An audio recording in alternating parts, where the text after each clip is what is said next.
I have a great pleasure today. I was going to say this evening, but it's still daytime for most of you, to introduce our keynote speaker and our guest speaker, Michael MØLLER and Ortwin Renn.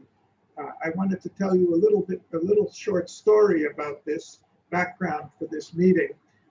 About 2.5 years ago, the Academy drew up a proposal for what we called an integrated research and implementation agency in the model of a global institute. We called it for Sustainable Futures, and presented it to Ban Ki-moon just a few months after he had retired from being Secretary General. And he was very enthusiastic about it. And after that, our other proposals, Michael was still the Director General at the United Nations in Geneva. We started having discussions, Donato and I started having discussions with him about a proposal for renewing our collaboration with UNOG, which had started in 2013. We finally came up with a collaborative proposal, which our fellows already know about, the global leadership in the 21st century. And a month after Michael signed a letter for going ahead with the conference, he was retired from a long and very distinguished career in the United Nations. And I didn't hear much for a while. And then when we came to the final meeting in December of the Global Leadership Program, I thought it's only very appropriate that we invite Michael back, because he was the one who made the whole project possible. And we invited him for the session on which we were going to talk about this need for an integrated type of research organization. And I listened with great interest to his presentation, but I couldn't quite get all the details. So afterwards, I went back and listened to the session again. And I said, my God, this is fascinating. It sounds like what we were talking about to Ban Ki-moon. I have to learn more about it. And when I called and talked to him, I was mesmerized to know that they are already doing what, in the last 1 year or so, what we proposed to do as a concept, but never got beyond the concept stage. So Michael has very generously agreed to spend some time with us today, sharing their real experience in trying to create what I believe is really a radically new model for research and implementation. And Michael, with that, I would turn it over to you, please. Thank you very much, Garry. Thank you. And I'm very pleased to be with you. And I'm even more pleased if our continuous conversations are going to strengthen both your objectives and our work. I'm going to talk to you about something called the Geneva Science and Diplomacy Anticipator. In short, since we are in Geneva with all the rest of the UN family, we also have an acronym, which is GESDA. Now, I apologize for the slightly clunky title, but it kind of describes what we're about and what we're set out to do. The sort of genesis of this was many different things, but the sort of substantive genesis was of the realization and the sort of the need and the collective objective to figure out a way of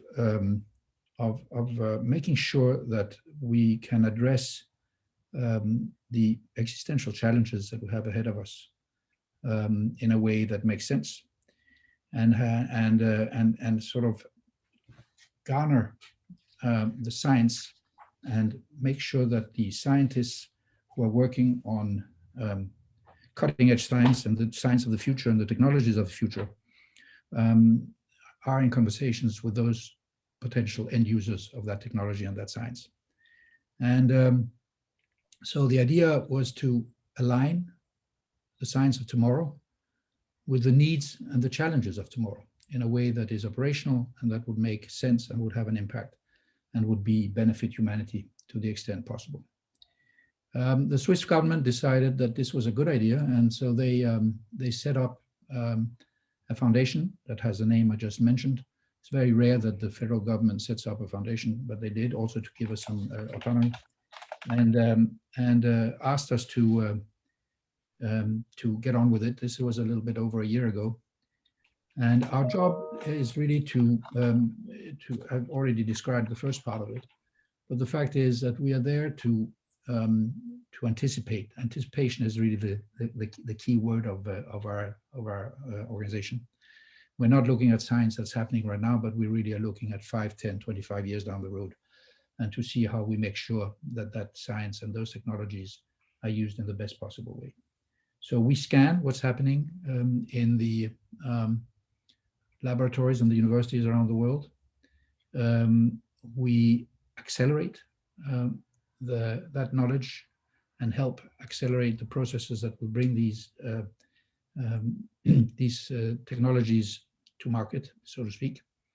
But at the same time, we also make sure that, as I said before, that the scientists who are working on these cutting-edge sciences have the opportunity to sit down and have a chat with the potential end users, which we call, for want of a better word, the diplomacy forum, which are not just diplomats, they are government officials, they are NGO, they are United Nations organizations officials. They are really those who are operationally involved in implementing the different projects and efforts to make life better for those most in need out in the field.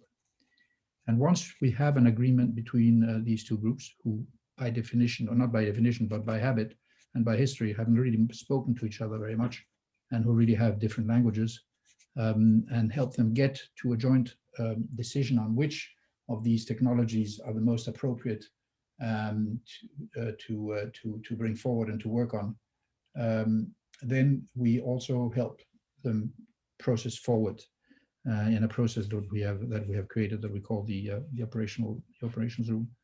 And finally, once we are close to solutions, we will also be investing in them, usually by the form of grants or public-private investments, to make sure that we accelerate to the extent possible the creation of these solutions that we have come up with. So we have about 65 scientists from around the world now working with us. They were asked back in the summer of last year to look at a number of things, but I'm getting a little bit ahead of myself. Let me just step back a little bit and put it in a more sort of existential context. So, as I said, we're bringing together all of these different representatives, not just from the scientific community, but also from the diplomatic community and from impact from citizens, etc. And I'll speak a little bit more about who is sitting in the room. So we anticipate the advances in frontier science topics, and we do that, the acceleration and the bringing to market. But in order to do that and to do it in the proper way and to make sure that we have the right framework, we decided on 3 very fundamental questions about people, society, and the planet that are completely foundational, if you want, and crucial for our work forward and crucial for the future of humankind. The first question is, who are we? What does it mean to be human in the era of robots, of gene editing, and of augmented reality? The second question is, how are we going to live together? Which deployment of technology can help reduce inequality and foster inclusive development and well-being? And the third one is, how can we ensure the well-being of humankind and the sustainable health of our planet? How can we supply the world population with the necessary food and energy while at the same time regenerating our planet? So that's the kind of the existential basis, if you want. And we're very much aligned with the SDGs. We have taken as our own the objective of leaving no one behind. And we're very clear on the need for and the imperative of making sure that ethics and human rights are a red thread through all of the activities that we undertake. So in order to answer the questions and to move forward, we decided, and our board decided, to start working on 4 initial areas, and we've created 4 thematic platforms. One is the quantum revolution and advanced artificial intelligence. The second one is human augmentation. The third one is eco-regeneration and geoengineering. And the fourth one is science and diplomacy. So in order to carry this out, as I said, we created what we call a academic forum, which is 65 world-renowned scientists who agreed to work with us. I think that not a single one said no, maybe 1 or 2. And we asked them to look and to give us some, what we call some anticipatory briefs on these 4 platform themes over 5, 10, and 25 years, to kind of give us a look in their crystal ball, if you want, and come up with some ideas of what science would look at in those timeframes, in those areas.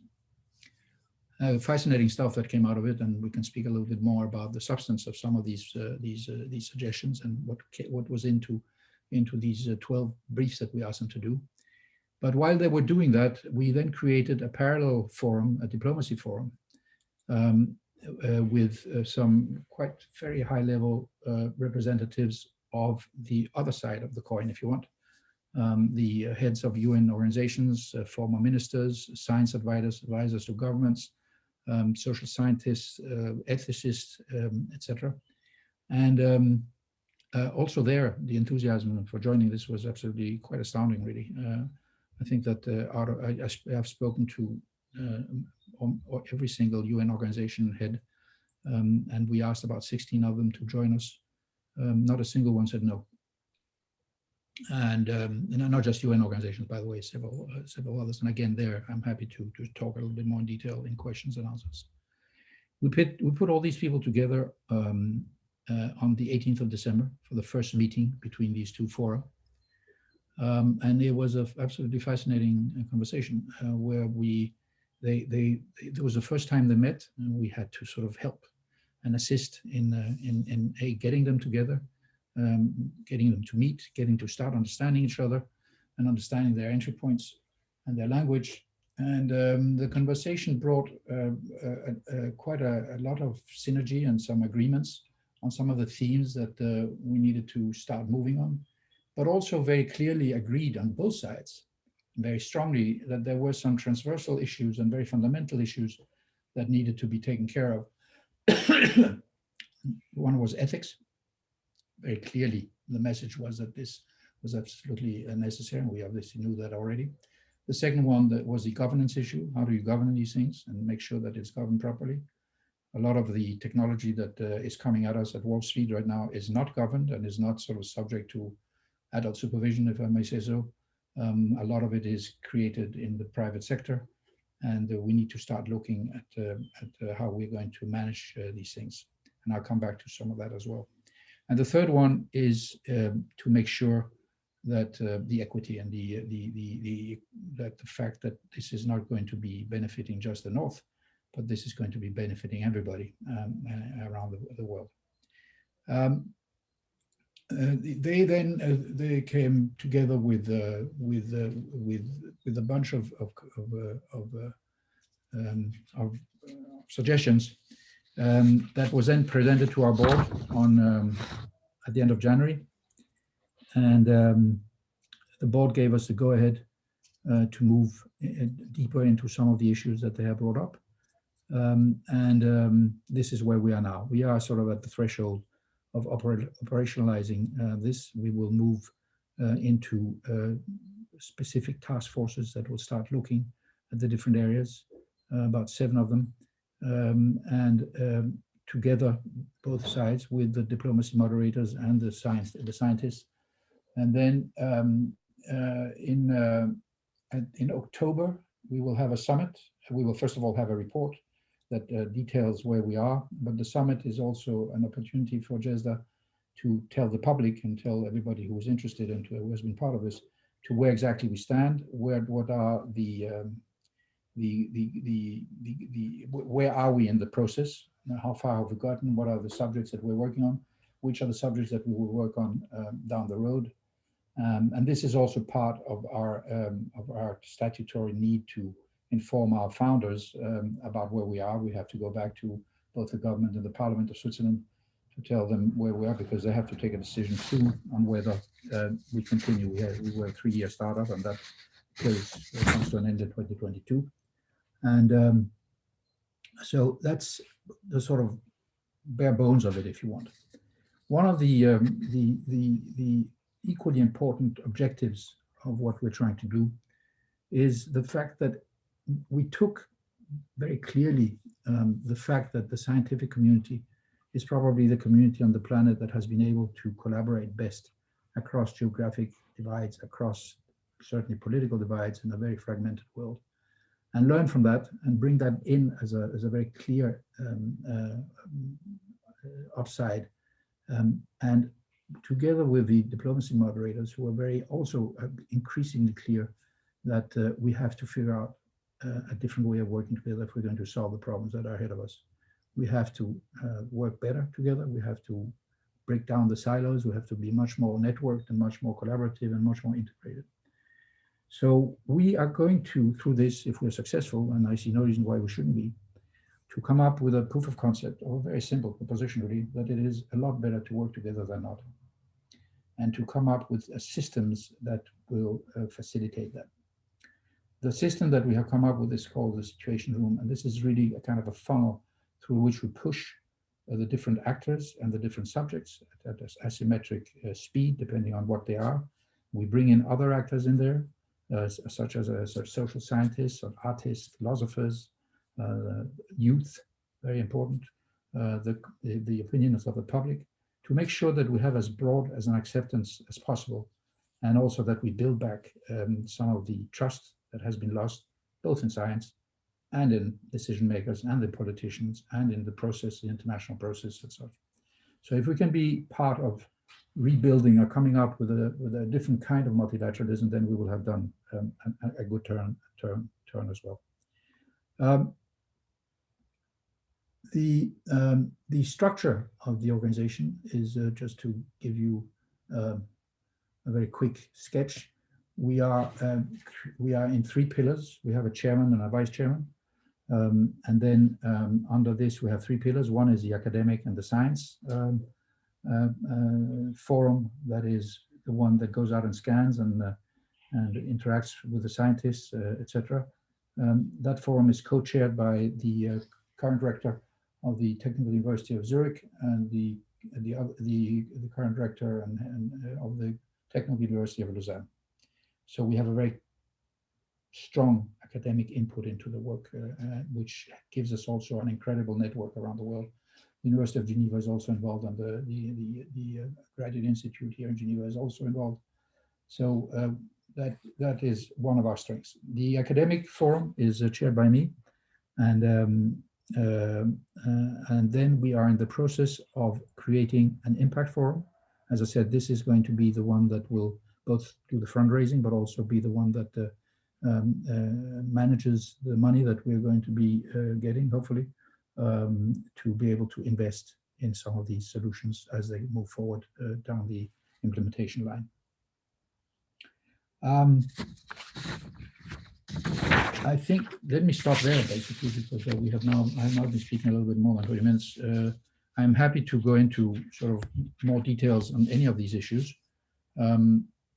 All I can tell you is that it's incredibly promising. Everybody thinks this is a very cool idea. The scientists are presented with a kind of a funnel through which they can push their research, and at the other end comes a solution that will have an impact on people's lives. They like that very much. The international organizations and their partners, NGOs, etc., are very happy because it gives them access to cutting-edge science much faster than they otherwise would, and get a partner, become part of a very strong network. The governments are very happy because at the end of the day, it's their citizens that are going to be benefiting from this. We have kept governments a little bit at bay. I have been informing them, but we are not allowing them to finance us at this stage. That will come at a later stage, because we really wanted to have a free hand at creating a neutral space in which we can create this outfit and not be subject to undue pressure. The only government that has financed the startup phase was the Swiss government, which is together with the government of Geneva and the city of Geneva, which are the funders. But we have kind of tripled their contribution already through fundraising from private sectors. And I would say that the money is happy. I think a lot of the foundations and the individuals who are interested in helping us think that this is a very worthwhile initiative to invest in. So we are off to a relatively good start, I think. Everybody I speak to and have spoken to over the past year and a half thinks this is good. Doesn't matter if it's somebody that I meet in the street or whether it's a prime minister. There's a general sort of instinctual acceptance that this is a good project. So let me stop there, and happy to answer any of the questions.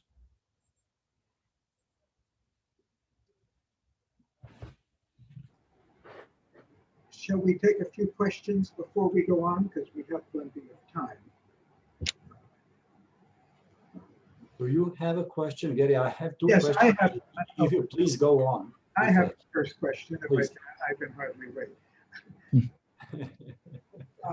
Michael, you've talked about the uniqueness of the approach to the science forum and the diplomacy forum, and then looking at the ethical and equity issues.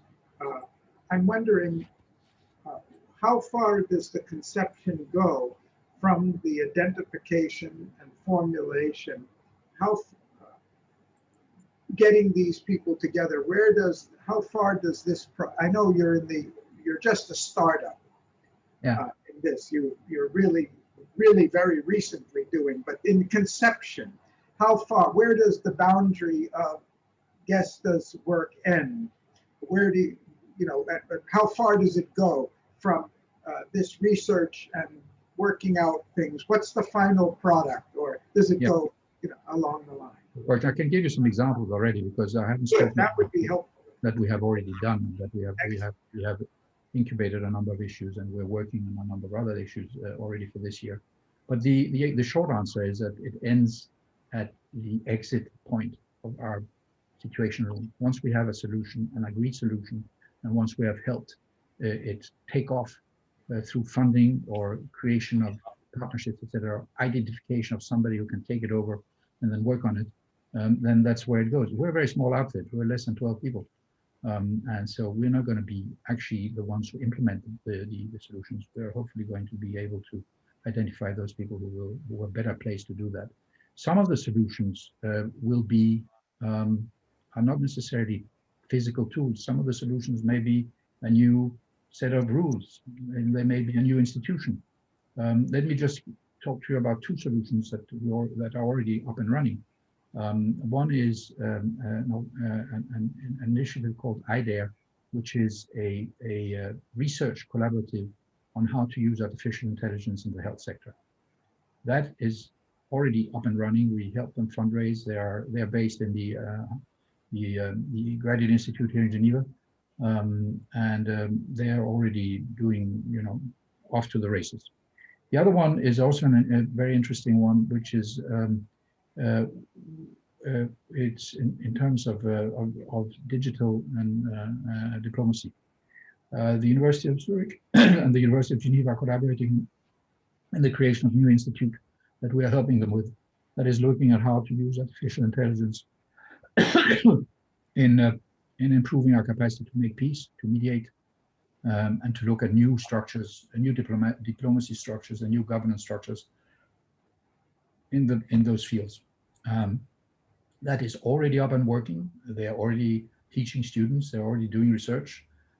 We will provide, once we have collected some money, we will provide a chair, a GESDA chair to this. It will also be an educational outfit for scientists and for the diplomacy folks, because they need to understand each other's language, and they need to understand, what decision makers and what policy makers and what the people in the field need from the scientists in order to be able to do their jobs better. And the scientists themselves need to understand what the scientists are talking about. And when I sit and listen to all these scientists, half of the stuff I really don't understand. and the other half makes my hair stand on end because it's really so far out stuff that this is already up and running, and that we are now working ourselves on the creation of an annual anticipatory science and technology report. This will be kind of an index of what's happening around the world on future, what's cooking in the labs, basically, and have a yearly report that will also then form the basis of our summit that we'll do every year. Our first summit will be in October here in Geneva, if we are allowed to do it physically. So that I think is going to be a rather important tool for all of us, not just for us, but for decision makers, for policymakers, for the scientists themselves. This is the first time really, and it was very interesting to see them work on all these things and then come back together and suddenly realize the richness of what's going on out there within the very specific, whether it's quantum or it's human augmentation, etc. So mapping what's going on and having a sort of a critical mass of knowledge of the science that is coming down the pike is going to be very interesting and very important, I think.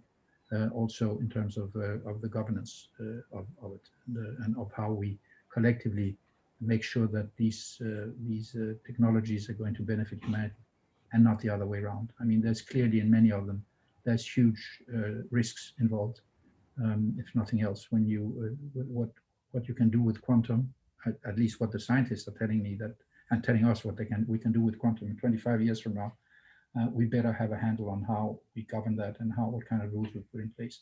The same with gene editing. We've already seen what happened in China with this doctor who modified the DNA makeup of the twins and got thrown in prison for it. But it's very clear that we need to very fast get our act together.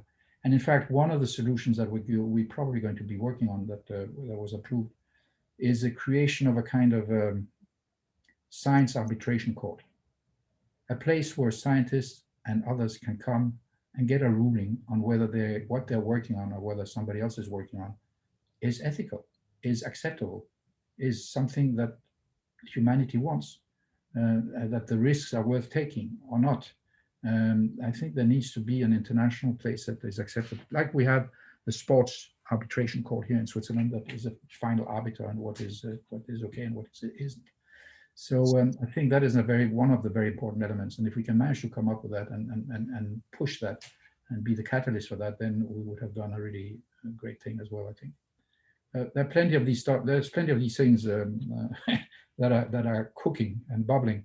And hopefully, if we even manage to do some of 2 or 3 of these things, we'll have done a good thing. My closing comment, and then I'm handing it to Nebojša. I think that the combination of the technology, the science, and the diplomacy is so important. One of the issues we've been debating in the Global Leadership 21st Century project, we did it in Geneva, we did it in here this week, is the issue of fake news and how to handle the media problem, which has tremendous political implications and legal implications and all. And it's clearly not just a question of technology. It's a question of law and diplomacy and politics as well. So I think your approach really shows the... I think that the social aspect of these cutting edge sciences is very much in our minds. And we have several of these scientists who are who work on it, who are very keen on it. And we will have some specific discussions at scientific level on it. How do we make sure that that what we come up with benefits societies and the different societies and the different cultures, and we have to take into account the diversity of the people we're looking at, and certainly that to make sure we don't create Frankensteins.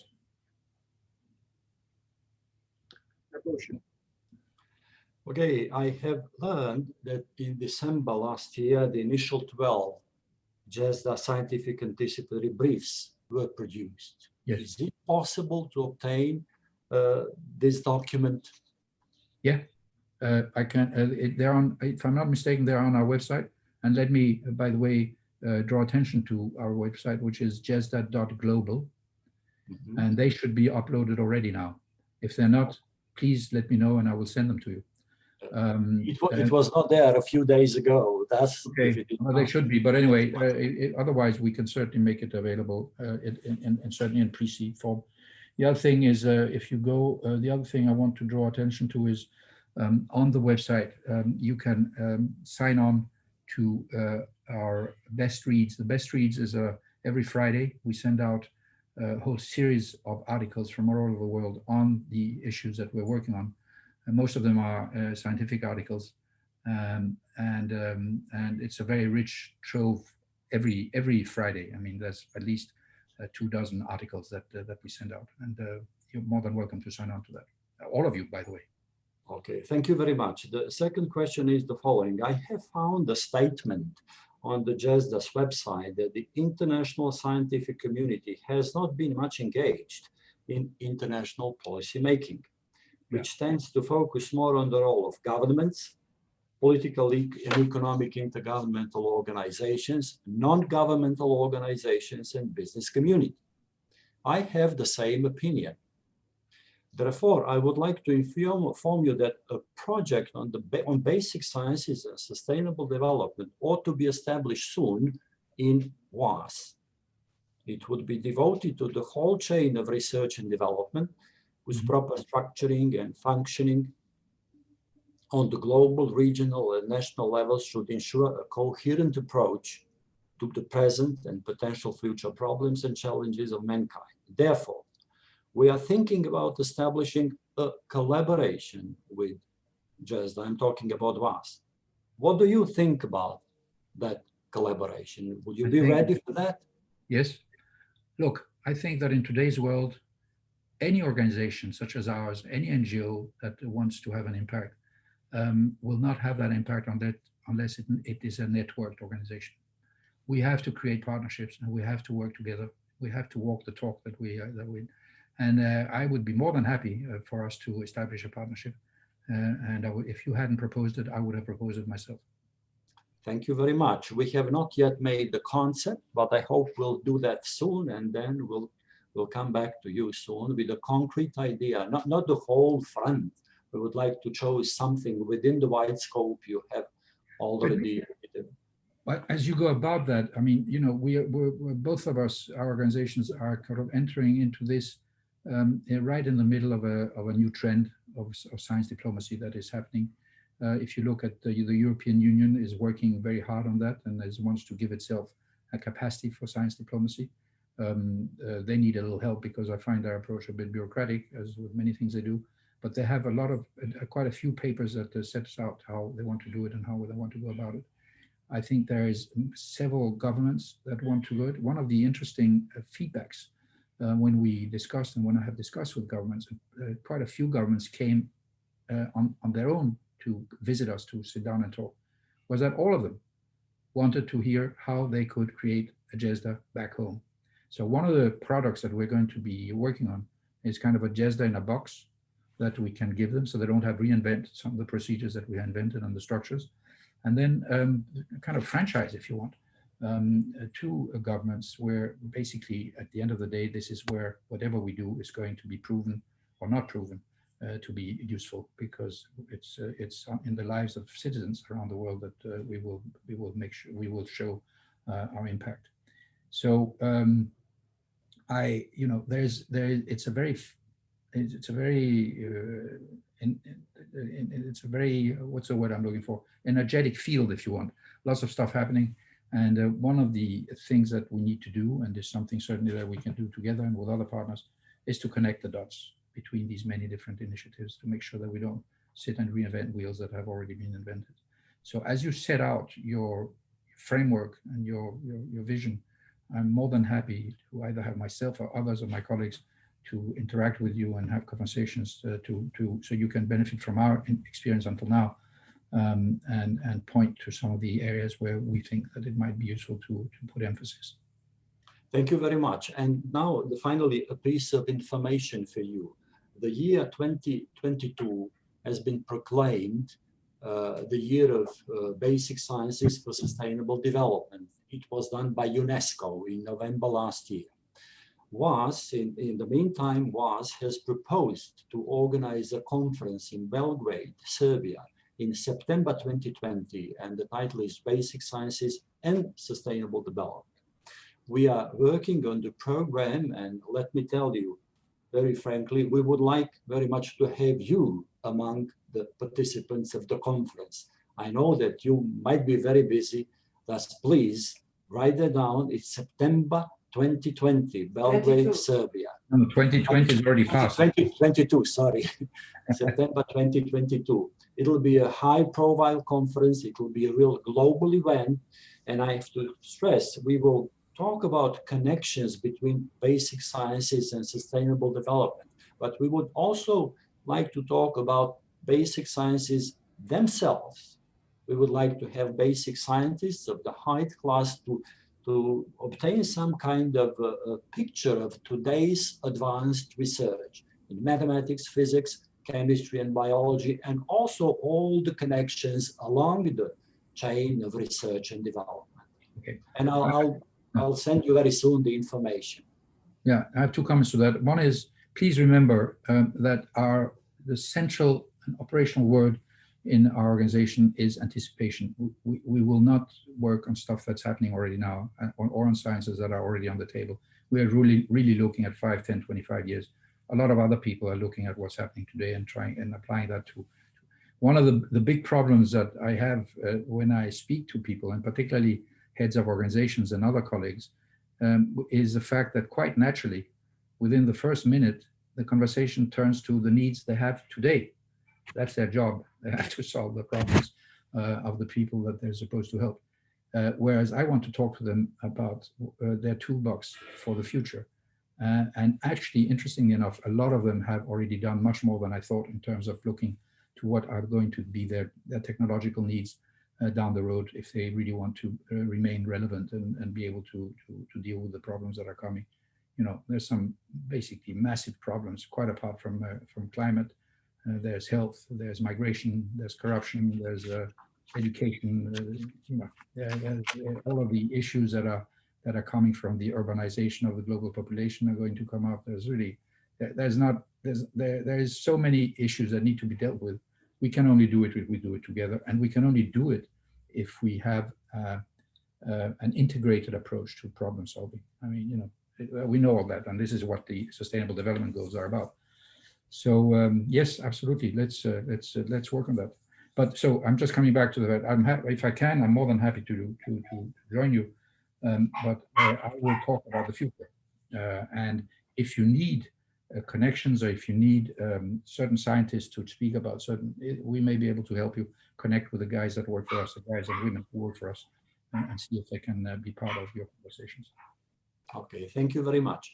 Now, Garry, I think there will be a number of questions from the audience. I'm sure of that. I'm seeing that in the chat and Q&A parts here. But my suggestion is that we move on and give a chance to the second speaker. And then if we have time after that, we may ask the audience to put questions. Thus, I guess you agree. Let us then move on. And our second speaker today is Professor Ortwin Renn. He is chair of the Making Sense of Science Working Committee within Science Advice for Policy of European Academies. This institution, SAPEA, is one of the two crucial elements of scientific advice of the European Commission. Thus, Renn, please, the floor is yours. Yeah, thank you very much, Nebojša, also for your kind introduction. I'm representing today SAPEA. As you had said, SAPEA is the scientific advice for policymaking by European academies. It is a part of the science advice mechanisms that are valid in the European Union. And there is a very clear distinction between the scientific input that comes from SAPEA, which is basically an analytical skill that we understand the scientific background of an issue, that we will get the best experts from all the European academies together and then come up with a suggestion of how to analyze the issue. The solutions are then given by another issue or by another body, and that's the chief scientific advisors to the European Union, and they then draft the real recommendations for policymaking. So there is a kind of a distinction between the analytic part. So what is the problem? What is the diagnostic of the situation? Or what do we know? We can also have lessons learned from the past, but then what does it mean concretely for the EU in terms of policymaking? That's something that comes from the chief scientific advisors. So just to understand a little bit of the architecture here. Now, a very, let's say, unusual demand was given by us by the European Commission to look into the issue of what are the present mechanisms, but also what are the functions and what are the benefits, but also the problems of science advice to policymaking.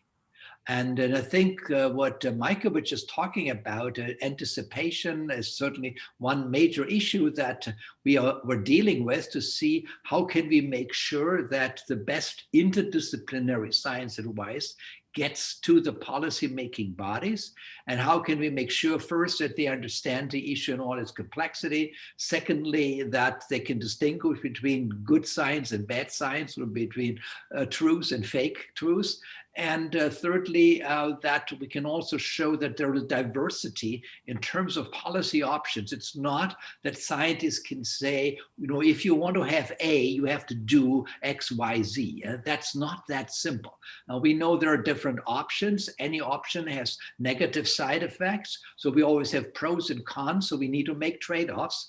And all of that gets in a very complex structure in terms of advice. And that was a reason for us to having this report, to saying, look, it's not like the linear model that we had in the past. The linear model was, we asked some scientists what is true. The scientists said, if you do A, you will reach your goal. If you do B, you won't reach it. So do A. And then the politicians will say, yes, well, A may not be as popular, but we can do A whatever period, and then this will be close enough.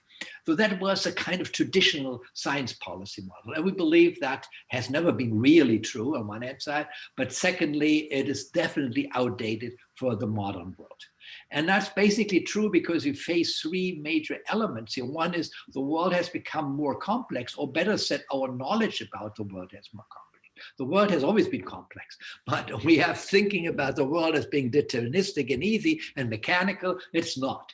And so when we know more about the world now, we know it's complex. There are a lot of probabilistic issues that we have to deal with. Cause and effects are not that easy to determine. And there are a whole set of interlinkages of causes, also of moderators, of amplifiers and attenuators.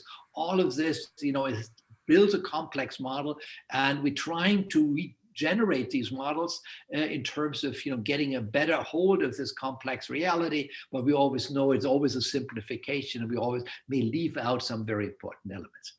The second major point is that we get more and more into a stochastic representation of the world. So we cannot say if A, then B, but we can say if A, then with a specific probability is B, with another one C, another one D, but E is out of the question. So that's absurd. And that's, again, a very important challenge for communication, because in the old world, it was very clear to say, if you said if A, then C, it was wrong. Now you say, no, it's not wrong. It could be, but it's very unlikely. But D is definitely out. And that is kind of difficult to understand even for policymakers, but even more so in the general public. And the third aspect is what we call ambiguity, that, you know, the more we work interdisciplinarily, we find out that each kind of, you know, complex structure has many sides to look at. And even if we are totally truthful to the facts, there are different types of interpretations of the same thing. And the famous example, the glass is half full or half empty, has different connotation. And we see that connotations, or we call it in a modern language, framing of the question and the framing of the solution, makes a major difference in how policymakers actually deal with the recommendations. If you say, if it takes that vaccine, only half of the people will die, or if you say, if you take that vaccine, half of people will be saved, will make a major difference in their preference structure. So in that sense, the more complex things are, this was very just simple examples, things began as framing, the way that we put it into language becomes a very, very important element. So what does that mean in terms of policy science interaction, or the nexus between policy and science? And we've seen that we see different functions of science for policymakers, and we cannot put them all together. We need a little bit to distinguish them, and then to say, you know, what kind of problem do we have and what kind of function is most important. The first function is enlightenment. And that is still important, because if you have complex systems, you have to make people familiar with the complexity. They may not be familiar with all the details, but just saying, you know, if you do A, it will have impacts on B, C, D, F, G, H, and maybe even more. So just be careful that there is a whole chain of reaction, and so that people understand the entire system. For example, the energy system or the agricultural system. And with the SDGs, which just, you know, Michael pointed to, it's that clear that there's a lot of complex structures where we really need to have a better understanding. The second major function is orientation. And orientation means that, and I think that's really related to anticipation, to say, you know, what are the main trends of the world right now? So we're thinking now about digitalization as a main trend or a main transformation. We see issues of globalization, but also anti-globalization. We see issues of sustainabilization, so getting more sustainable is a big process now. And we'll see that these kind of trends interact. They also create conflicts. And so it's very important to orient policymakers about, you know, in which world they are at this point and where the world is emerging to, and what are the new trends, either technologically, but also socially and culturally. And that's orientation. And that's very important. It's not instrumental. It's really to give people a feeling, you know, where are we now? To give them a position. And I think that comes very close, Michael, what you said as your first question, where are we? You know, and, you know, where do we stand right now? Now, the third one, which is very important, is strategic or instrumental. And that's still very important, but it's more than what we had before. When we talk about strategic policy advice, we want to know, we know the goal. For example, we want to have climate neutral energy provision in 2050. Well, that's something that, at least in Europe, everybody wants to accomplish. So we want to say, what are the best scientifically proven strategies to reach that goal? And at the same time, we have to look at what are the negative side impacts of using option one over using option B or C, because there is not a solution that is dominant on all things that matters to us. So the so-called dominant solution decision theory is one that's only existing in theory if we talk about complex systems. We always have trade-offs. We always will conflict with something else, and that we have a win-win-win-win solution is extremely rare. So it's very important for scientists to say, look, guys, yes, if you want to get climate neutral in 2050, these are the various options that we have, and we can combine them, but each of them has also negative impacts. And you have to decide. And that leads us to actually to the next major element there, which is co-creation. If you start to think about trade-offs, you have to include the policymakers, but also the major societal actors to actually bring in their preferences, to say, look, guys, you know, yes, we want to get this neutral, but we don't want to lose whatever 50% of our employment. That doesn't work. So we have to find out a solution that will, you know, create more employment, or will have very good training programs for our people that work in the car industry. All of that is not just a scientific issue. It's an issue where we need the unions, where we need maybe some of the NGOs, or we need the car manufacturers at the same table. And it's not like the old model where we had the scientists set the truth, and then we get it to the interest groups and they're trying to finesse about it. You know, the truth is a part of, you know, how people act. And so we need to know, how do you act? What do you do with it? We know we have to get to electric cars, and we have to have new mobility concept. You car industry, what will you do? And we both co-create solutions. That is extremely important, because otherwise, you know, we can have wonderful solutions, but if the car industry and the unions and everybody else says, no, we don't want to tolerate the side effects there, well, then it's It's just, you know, a nice thought, but it doesn't have any real impact.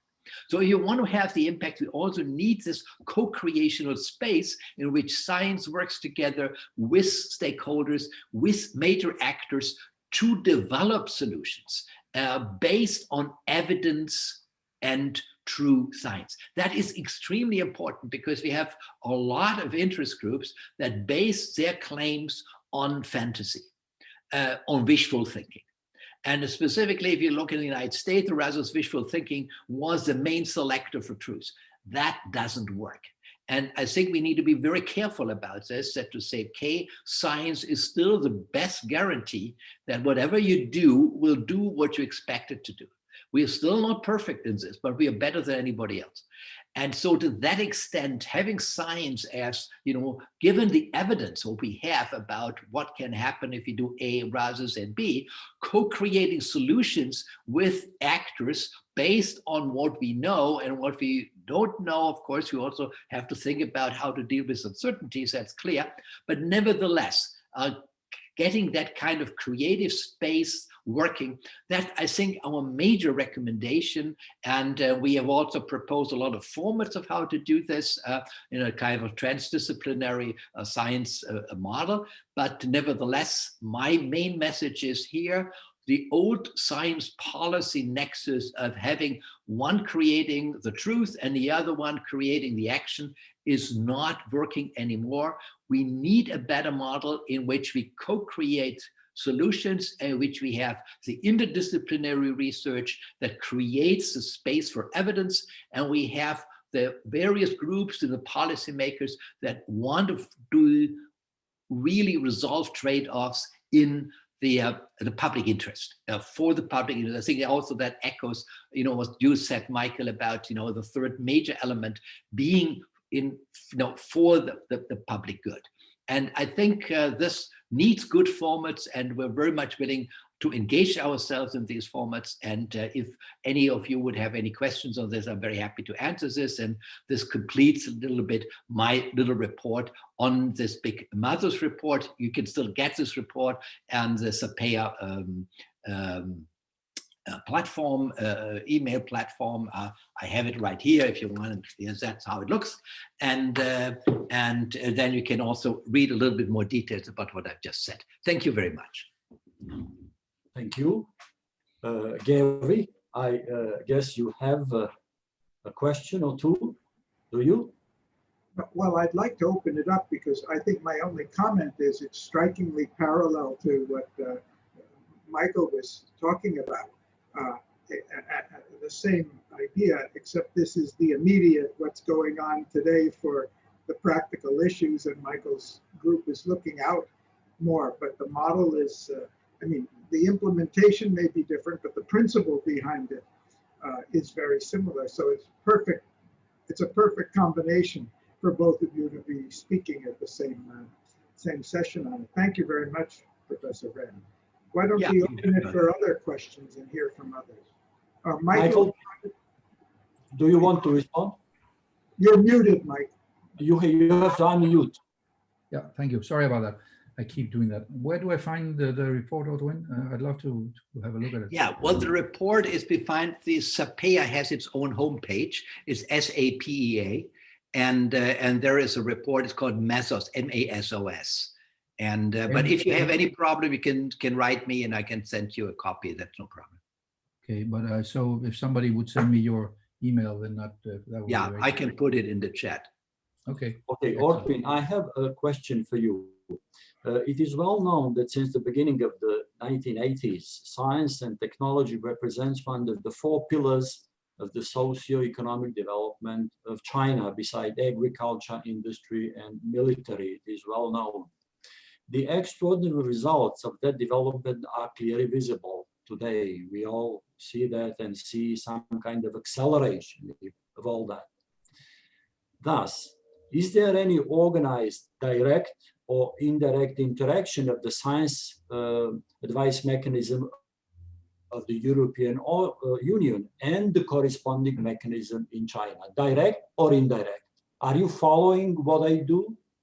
Yeah, well, thank you very much. Very interesting question. And, we do have, of course, SAPEA has good contacts to the various academies of science in China. I mean, there's the Social Academy, there's also the Academy of Engineering and the Natural Science Academy. They're different in China, as you know.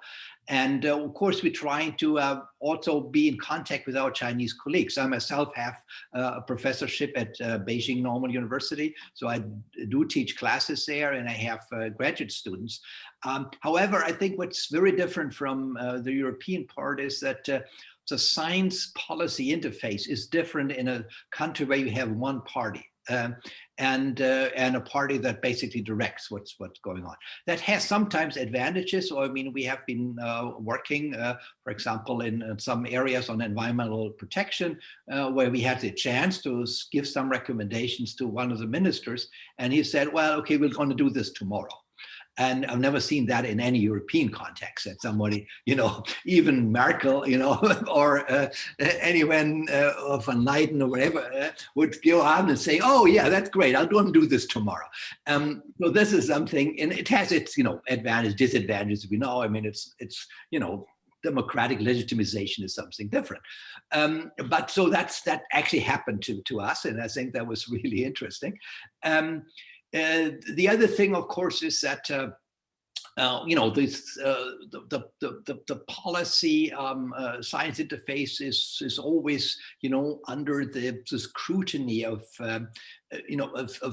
let's say political correctness. I would say it this way, and that is certainly something that is sometimes difficult for scientists in China, even for the Chinese scientists.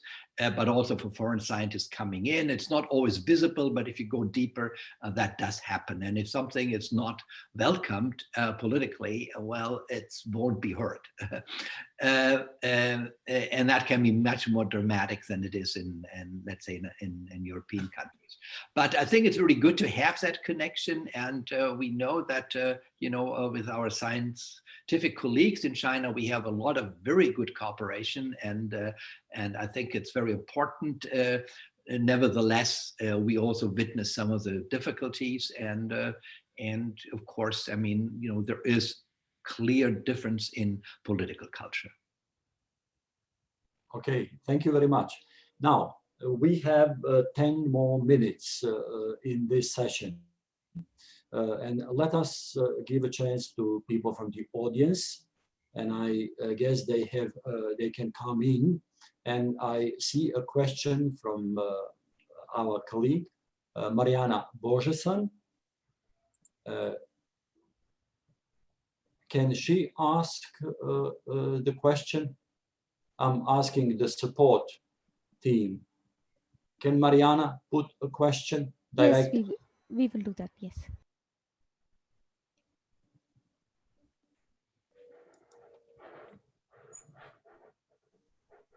Mariana is a fellow WAAS.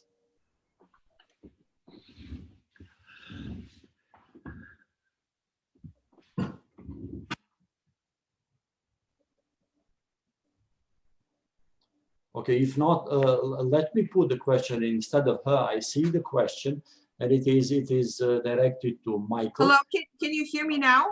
Okay, please go on, Mariana. Please go on. Yeah, hello. I'm sorry you can't see me because I'm on my iPad, and I blocked the view because I don't want to be seen by everybody. But the question with respect to the AI, and I'm actually extremely thrilled to have learned about this project, is geared to Mr. Möller regarding GESDA. And I think this is a wonderful, wonderful initiative. And my question refers to and a few names of the participating agents. What organizations are you working with?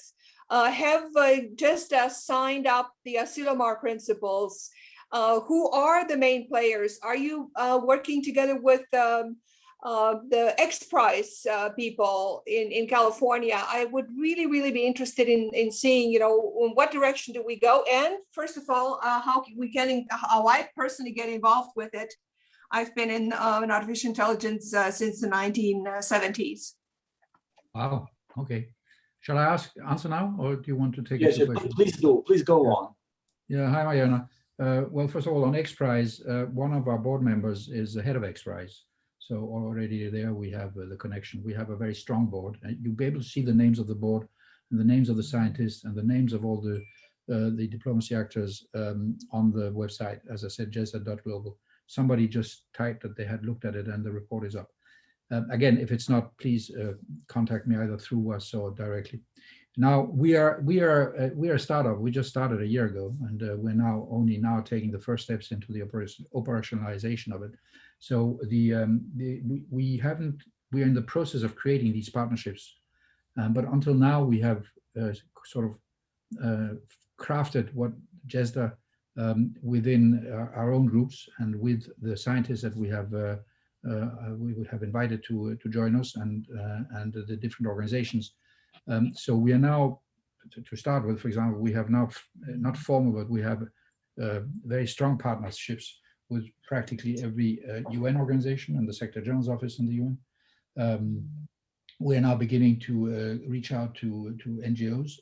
You have to understand that what we are aspiring to is to be a very operational organization. There's a lot of talk shops around, and there's a lot of organizations in Geneva that are being set up and have been set up over the past couple of years that are working in the digital area and the cyber area, etc. But most of them are working on norms, so they're working on governance. So what we'd like to do is to, at the end of the day, at the end of the process, have some very practical operational results that will make a difference in people's lives. So that will determine also what kind of partners we link up to. We haven't signed up to the Asilomar principles yet because, as I said, we are not there, but we're very quickly coming to where we're going. One of the problems we have, if you want, which is also a problem in terms of convincing major donors to support us, is that we don't know if we're going to be alive in 2022. That will be determined by the end of this year, by the government, by the parliament, and by the conversations that we're going to have with the decision makers here, because there's a limit to how much we can go out, reach out and say, well, guys, we'd like to partner with you. If at the end of the day, in less than a year, we're not going to be around to do the partnering. So we take it step by step. But as I said early on, our intention is very much to create partnerships. Now, in terms of your own involvement in one form or the other, I'm not quite sure. I don't know you, Mariana, but please send me a mail. My email is very easy. It's michael.moeller@jesda.global. Thank you very much. I'm a serial entrepreneur turned investor. So, and I've been, investing in AI and bringing the commercial internet to Germany and into Europe, actually, and investing in the energy vendor and investment vendor. So this could be the beginning of a wonderful partnership between WAAS and JESDA. So thank you so much. I'm thrilled. And as you know, Elon Musk has just donated 100 million for an XPRIZE. Yes. For carbon sequestration. So maybe you could participate in that. Well, I'd rather have him donate for JESDA. We'll see how we can fix that. Well, let's get a part of it for you. But just to let you know that, of course, at the end of the day, we are going to enter into private-public partnerships in operationalizing whatever solutions we come up with. So there will be plenty of scope also from that end to come in also as investors.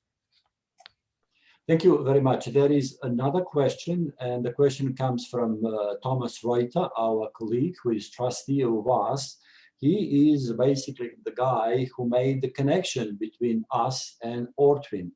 Thus, the question is for you. Thomas, please unmute yourself and put the question to Ortwin. Yes, Ortwin, I just wanted to ask how you think the World Academy could best bring itself into the European policy process. I know SAPEA is a network of European academies, but how narrow is that definition? I mean, we have a lot of people in Europe as well, so could we be a part of it? And if so, how? and what could we contribute? Perhaps a global dimension or something like that. Well, thank you very much, Thomas, for this question. Unfortunately, I'm not the person who can ask it. I mean, I'm, a part of this academy world because I'm, of course, a member of the German Academy Leopoldina and the BBAW, which are both members of the SAPEA. And I was asked by the SAPEA President Glowich to chair the specific working group. So maybe I'm not the person really who can decide that, but personally, I would welcome this very, very much. I think one of the things is what I really complain about is the apartmentalization of the scientific institutions worldwide. And, we have got so many acronyms of aggregations of, it's ICLU and IQ and whatever it is. It just, it adds and adds and adds. And I have to go through all of these acronyms to see, wow, I mean, this is another academy or this is another union, this is it. If he had more, let's say, what I call transnational scientific advice, I think it would be much better because all the national academies are sometimes entrenched into national policies. They also sometimes have hard times to, develop their independence, given the governmental situation. And if there is a support, in terms of the world support, I think I would really cherish this, and I would encourage you. And if I could possibly, I could of course make your entree, with the chairs of the European academies. There are two in total, but one that is, I think, more important is the one in London. And to SAPEA, of course, because I truly believe that this interlinkage between the academies is a very important element. Thank you very much, Ortwin. I might take that offer up. And yeah, please do so. I was going to ask Nebojša, if I may, ask quickly something to Michael as well, and because what really fascinates me and has been, for a long time is, how do you facilitate dialogue amongst different sectors in the policy process? How do you get people around the table, the right people around the table from these different sectors, so that you can be not just a talk shop, but an organization that really is action-oriented and solution-oriented in that sort of transsectoral process? Well, that's the whole purpose of what we're doing. I mentioned the situation room process, which we have created, which is precisely what you've just described in a better way than I did. It's really the place where we put together people who have never met before, didn't even know of each other's existence, doesn't have the same language, don't understand each other's entry points, and it's a pretty complex kind of set of negatives, if you want, that needs to be overcome. One of the things that really struck me in this past year is, because I thought it would be quite difficult, and we understood that sometimes when I'm asked what I do, and in order to simplify it, I said we're a mixture between a dating agency and a translation agency.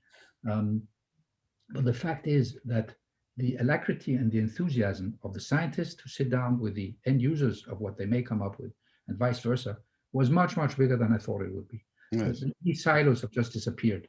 And this has been really a very, very, very, very, very positive element of this, and that we are building. And not only that, but also they're usually scientists have been in the past, at least, just as siloed as the policymakers and the governments. But we're now moving in the direction, certainly within what we're doing, where the conversations are between scientists as well, and different kind of fields and different kinds of areas in which are working, where they're more and more clear that if we're going to make it, they're going to have to sit down between them and come up with something that makes sense. Yes, that's right. So until now, it's worked actually much, much better than I thought it would, and we're certainly going to continue on that. Just since I have the floor, Ortwin, Leopoldina, I just wanted to let you know, for example, that one of the scientists that we have with you, I think, is your president. It's Gerald Haug, who is one of the scientific moderators that is working with us. So Thomas, no, he disappeared. Okay, no, you're there, Thomas. This is really at the center of our identity, if you want. This is precisely what we were made to do. I feel very strongly that half the problems we have in the world is because the right people fail to meet. I agree with you, but that's, you know, if there's one thing that is actually, let me also mention something I didn't mention before. It's not by chance that we have placed physically this initiative in Geneva. Some of you know, others don't, but the fact is that Geneva, International Geneva, as we call it, is really the operational hub of the international system. There is no other place where you have a kind of ecosystem like we have here, with over 100 international organizations, about 700 NGOs, 1,600 multinationals, a huge set of academic institutions that are linked to some of the stronger ones around Switzerland.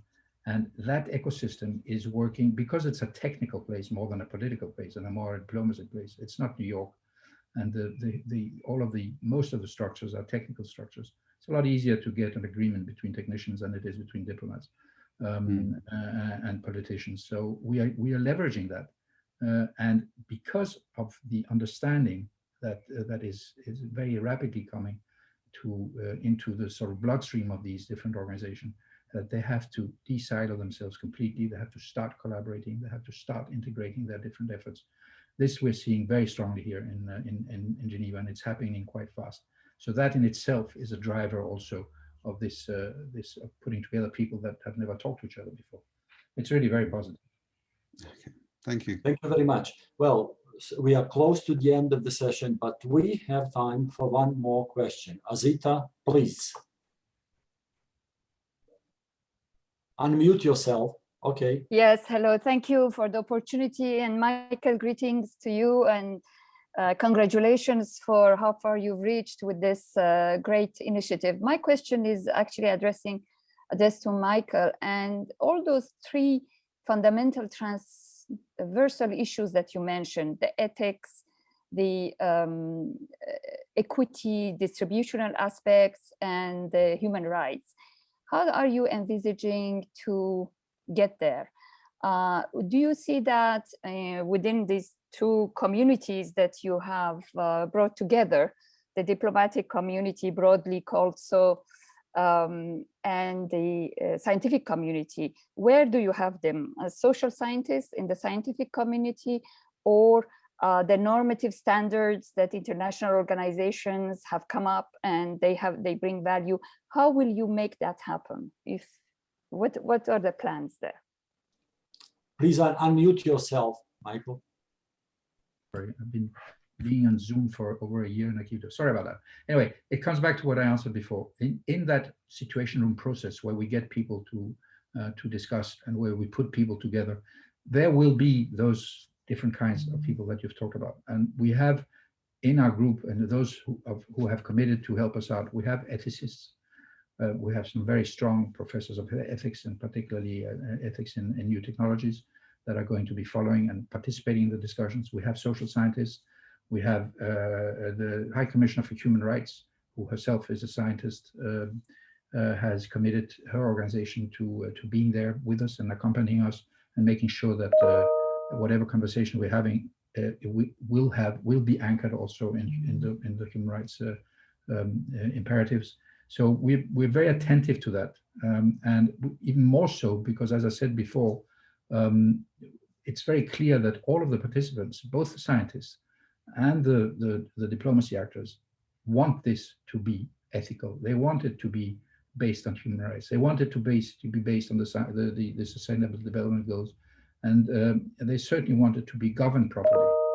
So the push is there, and the push is also will come from the public. We are putting in place systems by which we are going to reach out to the public as well, to make sure that they can participate in the conversation in one form or the other. We're very keen to make sure that we have youth representatives, and we have them in these conversations from different parts of the world. So all of this is being built now, but I mean the sort of the principles of the architecture, if you want, is very much there and in line with what you were asking. Okay, thank you very much. Now we have to close the session. I would like to thank Michael and Ortwin very much for their very interesting speeches. All of us hope that some kind of collaboration would be generated with the two organizations they represent in this way or the other way. We'll see about that. I also would like to thank the discussants from the audience. Thus, we are closing the session and we should move to the next one. Michael, Ortwin, goodbye. Thank you very much. Thank you to you. Thank you to all of you for participating. And Yeah, thank thank you. And if there are more questions, please just send me an email. I know that Orhan was waiting patiently for having a question, but if you just send it to me per email, I'm very happy to answer it. We have to move right now. I repeat Ortwin's, my email is available as well. All the best. Thank you.